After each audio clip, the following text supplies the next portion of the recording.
Hello viewers, আসসালামু আলাইকুম। Welcome to my channel. আজকে আবারও ছোট্ট একটা ব্লগ নিয়ে আপনাদের মাঝে হাজির হয়ে গেলাম। আজকে বাজারে গিয়েছিলাম বাজার করতে। তখনই চোখে পড়লো কাঁচা আম। আমগুলো দেখে আমার আচার খেতে ইচ্ছে করছিল। তাই আমি এখানে 2 কেজি আম নিয়ে আসলাম। আমি এতটাই আচার প্রেমী যে বাজারে কাঁচা আম আসার আগেই কয়েক টাইপের আচার বানিয়ে ফেলি। আর কেন জানি আমার বাসায় আচার বানানোর পরে বয়মে ঢুকানোর আগেই সব শেষ করে ফেলে। আপনারা কে কে আচার বেশি পছন্দ করেন? কমেন্টসে জানাতে পারেন। আর আপনাদের বাসায়ও কি এরকম হয়?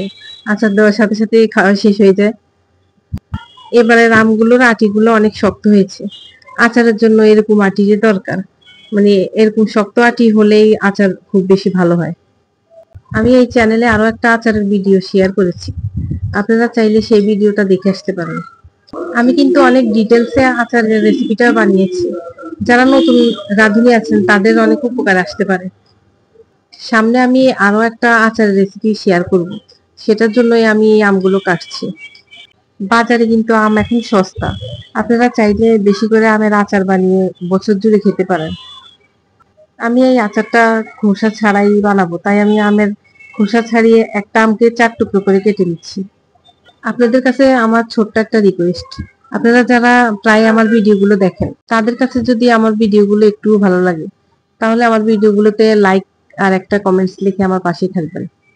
আপনাদের কাছে এটা খুব ছোট কিছু মনে হতে পারে, তবে আপনাদের একটা লাইক আর কমেন্ট আমাকে নতুন নতুন ভিডিও বানাতে উৎসাহিত করবে। আর যদি কেউ নতুন থেকে থাকেন তাহলে এখনই আমার চ্যানেলটাকে সাবস্ক্রাইব করে রাখবেন। আমার কিন্তু গরমকালে একদমই পছন্দ না, কিন্তু বিভিন্ন রকম ফ্রুটস পাওয়া যায় সেটার জন্য আমার কাছে আবার ভালো লাগে। বিভিন্ন রকম ফ্রুটস এর মধ্যে আমার কাছে গরমকালে আমটাই বেশি ভালো লাগে।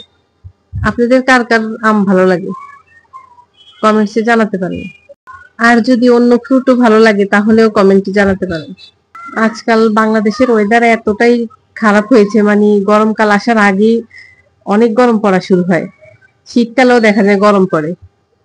এই গরমের মধ্যে কোনো কাজ করতে ইচ্ছে করে না, কিন্তু মেয়েদের তো কোনো কাজ না করলেও রান্না বান্নাটা করতে হয়।